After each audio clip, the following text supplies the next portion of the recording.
মার্কিন president Donald ট্রাম্পের ফিলিস্তিনিদের দেশ ছাড়ার পরিকল্পনা ঘিরে যুক্তরাষ্ট্রের সঙ্গে আরব দেশগুলোর দূরত্ব ক্রমেই স্পষ্ট হতে শুরু করেছে।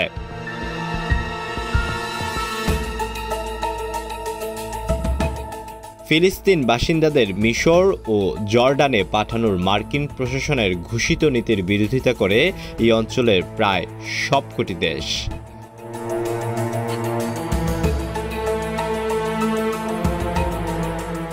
তবে এর মধ্যে ইসরায়েলের প্রধানমন্ত্রী বেনিয়ামিন নেতানিয়াহু বলেছেন, সৌদি আরবের পর্যাপ্ত জমি আছে, তারা চাইলে তাদের ফাঁকা ভূখণ্ডে ফিলিস্তিনিদের জন্য একটি রাষ্ট্র প্রতিষ্ঠা করতে পারবে। যুক্তরাষ্ট্র ও তার মিত্র ইসরায়েলের এমন অবস্থানে মর্মাহত আরব দেশগুলো।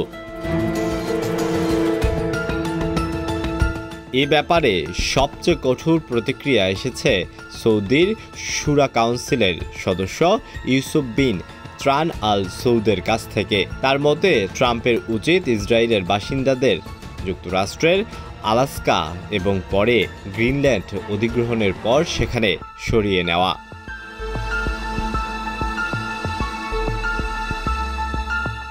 ইরাক ও কুয়েতের তরফে সৌদি ভূখণ্ডে ফিলিস্তিন রাষ্ট্র প্রতিষ্ঠার নেতানিয়াহুর প্রস্তাবের কঠোর সমালোচনা করা হয়েছে। এ ধরনের প্রস্তাবকে দায়িত্বজ্ঞানহীন ও অগ্রহণযোগ্য হিসেবে আখ্যায়িত করে এটিকে সৌদি আরবের বিরুদ্ধে উস্কানিমূলক পদক্ষেপ হিসেবে আখ্যায়িত করেছে মিশর।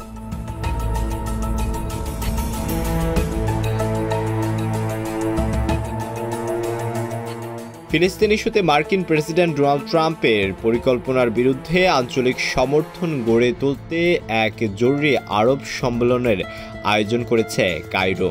মিশরের পররাষ্ট্র মন্ত্রণালয় জানিয়েছে, দেশটিতে আসন্ন জরুরি আরব সম্মেলনের যাবতীয় প্রক্রিয়া সমন্বয় করেছে আরব লীগের বর্তমান সভাপতি বাহরাইন।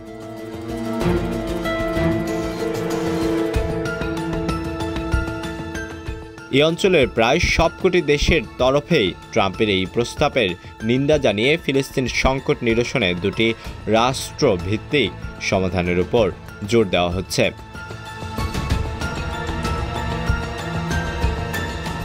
সৌদি আরবের জন্য ট্রাম্পের পরামর্শ অনুযায়ী ইসরায়েলের সঙ্গে সম্পর্ক স্বাভাবিক রাখার কথাও বিবেচনা করা কঠিন হয়ে পড়েছে।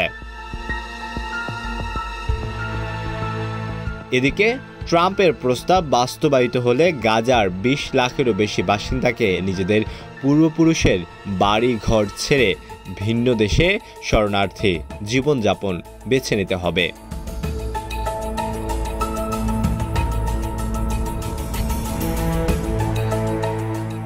আলোয়ান খান, ঢাকা প্রকাশ।